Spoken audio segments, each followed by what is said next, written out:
সরকারের অবৈধ উপদেষ্টা আসিফ মাহমুদ এখন দেশ থেকে পালিয়ে দুবাই এসেছে। অন্তর্বর্তী সরকার নিয়ে বিএনপির কথার টোন আওয়ামী লীগের সাথে মিলে যাচ্ছে কথাটি বলেই রাতের আধারে দেশ ছেড়ে পালিয়েছে উপদেষ্টা আসিফ নাহিদরা। বিমানবন্দরের একটি ভিডিওতে দেখা যায় আসিফ ও নাহিদ এয়ারপোর্টে ইমিগ্রেশন পাশ হয়ে দুবাইয়ের বিমানের দিকে আগাচ্ছেন। সাথে ছিল একটি করে ট্রলি ব্যাগ। কালো ব্লেজার পরে সামনের দিকে হাঁটছেন আসিফ মাহমুদ।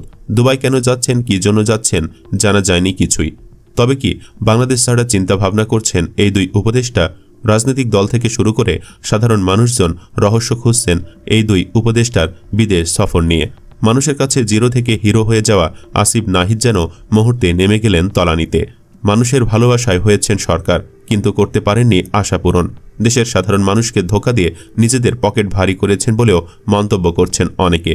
এর আগে অন্তর্বর্তীকালীন সরকার নিরপেক্ষ ভূমিকা পালন করতে পারছে না বলে সম্প্রতি মন্তব্য করেছেন বিএনপির মহাসচিব মির্জা ফখরুল ইসলাম আলমগীর।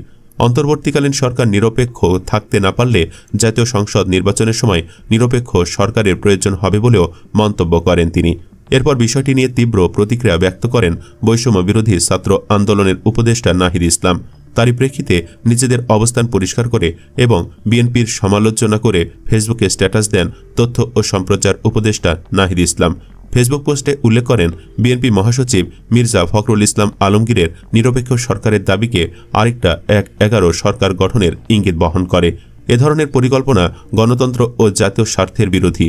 এমন পরিকল্পনা হলে বিন্দুমাত্র ছাড় দেওয়া হবে না বলেও জানান তিনি। প্রিয় ভিউয়ার্স, যে ছাত্রদের জন্য আজ নাহিদ আসিফ উপদেষ্টা হয়েছে সেই ছাত্রদের দিকে ফিরেও দেখছে না। তাদের কর্মকাণ্ডে বিরক্ত ছাত্র জনতা থেকে সাধারণ মানুষজন।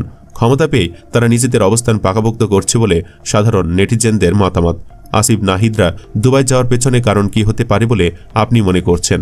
জানিয়ে দিন আপনার মূল্যবান মতামত। সেই সাথে সাবস্ক্রাইব করে সাথেই থাকুন পরবর্তী আপডেটের জন্য। ধন্যবাদ এতক্ষণ সাথে থাকার জন্য।